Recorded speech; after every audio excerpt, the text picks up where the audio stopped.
feeling this has nothing to do with Look at wrestling. Stinger, he's tormented. He's in agony. I don't understand. Look at these people are eating. Why are they doing this to Stinger? What's going on?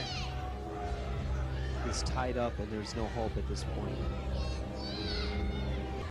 Look at, they've got his feet. They're relentless, Nate. They won't quit. I mean, look at this. He's tied completely. Oh, but wait, someone is finally coming to the rescue.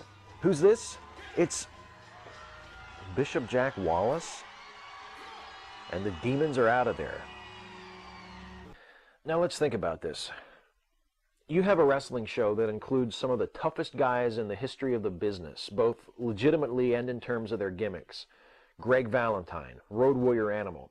Plus Shawn Michaels, who at this point is still main eventing WWE pay-per-views. And who runs in to save many-time world champion Sting from being beaten senseless by a bunch of nobodies? The pastor of the church. He hits the ring and the demons flee without even putting up a fight. You know, the NWL, one of the local independent promotions, used to hold shows at my high school. It was very cool because in addition to the local wrestlers, they would always book a few legends who were more well-known to help draw the house. That's how I got to see Jimmy Snuka wrestle live. It was pretty cool. And you know, none of my teachers were ever involved in the show. There was never a spot where, say, my principal, Mr. Peccano, would run out to save Neil Superior from Doink the Clown. It never occurred to me at the time, but in retrospect, I'm grateful. Very grateful. But whatever. Sting has been beaten up, but now Bishop Jack Wallace is here. He'll help Sting off with those chains and... Come on, you can do it. You can break the chains. You can break them. No, dude, just take the chains off of him. Come on. Come on, Sting, you can do it, man. No, you don't understand. You don't know what's going on in my life. It doesn't matter. You can be free. You don't have to be chained. You don't have to be in bondage. You don't have to be a slave, Sting. Come on. Break it. You can do it. I can't. You don't understand. I can't. I'm in too deep. It's way too deep. In too deep? Sting, just relax your hands. It looks like the chains will fall right off. I've seen got others. a lifestyle on the road that's radical. One that I know my wife and children would not approve of, but it's too far gone. It's too late. So forget it. Wait. Okay. Oh no. There is no amount of money, no amount of power, no big wrestling event, no woman, no drug, no nothing that can fix me. See, we're meant to interpret this part of the show symbolically. Some of you might find this a little disorienting because everything up to this point has been meant to be taken literally. Now suddenly it's all metaphor. But Christians are used to this sort of thing. It's how most of them read the Bible. The fun part is talking to individual Christians and figuring out which parts they interpret literally and which parts they read as metaphor, because it's always different.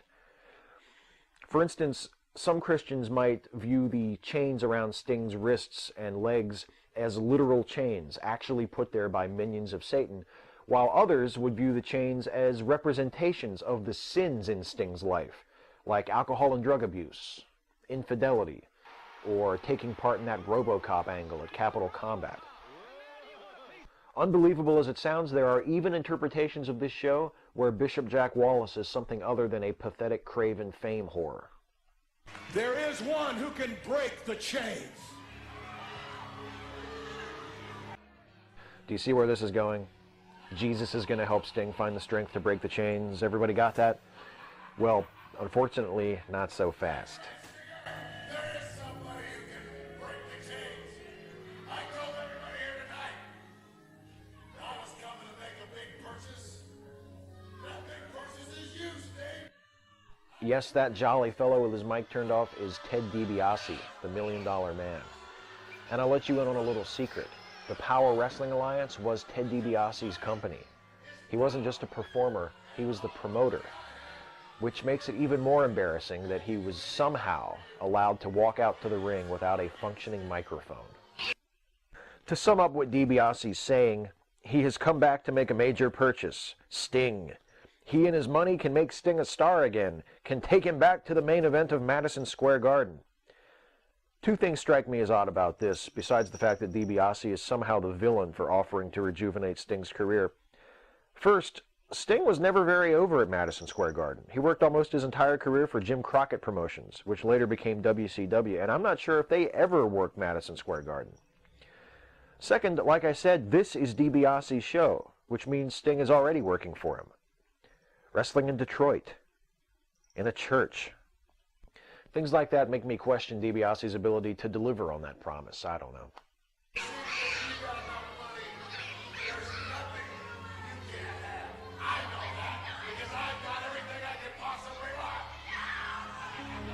Do you really?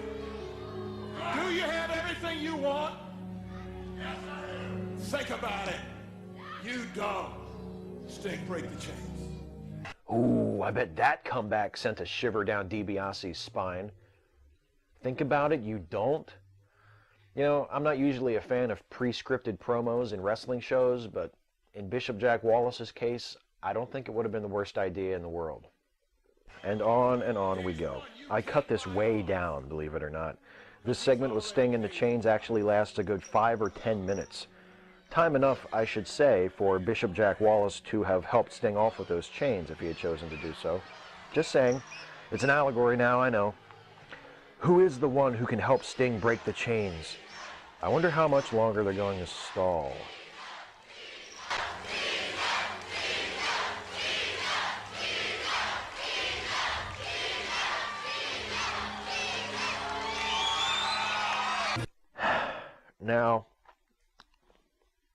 Now let's think about what is happening here. These guys, Sting, DiBiase, Bishop Jack Wallace, are all Christians. And this entire segment with the beating and the chaining and DiBiase offering the worldly temptation has all been about goading the crowd into chanting Jesus, Jesus, Jesus, the same way that wrestling crowds used to chant Hogan, Hogan, Hogan, or Austin, Austin, Austin, or you fucked up, you fucked up. That last one was largely confined to Philadelphia. Anyway, not to spoil it for you, but in another few seconds, a guy is going to walk out there dressed in a Jesus costume. And these guys earnestly believe that this is a real person, that he's the son of the God who created the universe. Am I the only one to whom this seems really, really fucking weird? Ask yourself, if you believed there was a real person who returned from his own death and was right now watching you from the afterlife and was omnipotent, would you really hire someone to impersonate him at an indie wrestling show?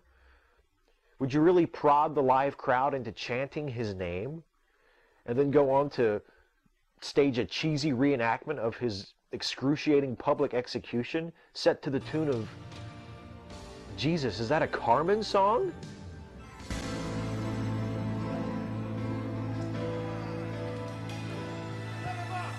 Violently, they grabbed his arms as they tightly strapped each wrist. With the hellish looks that a strong-armed soldier, whip clenched in his fist.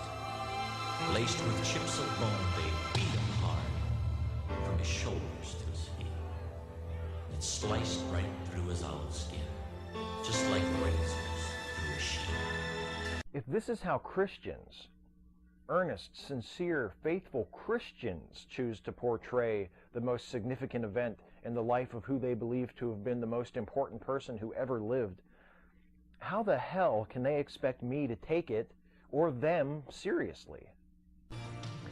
You can tell the Passion of the Christ was still fresh in people's minds because they reenact the whole scourging and crucifixion thing leading to the resurrection, which most Christians believe Jesus did to save souls from hell, but on this show Jesus does so he can get those chains off of Sting's hands.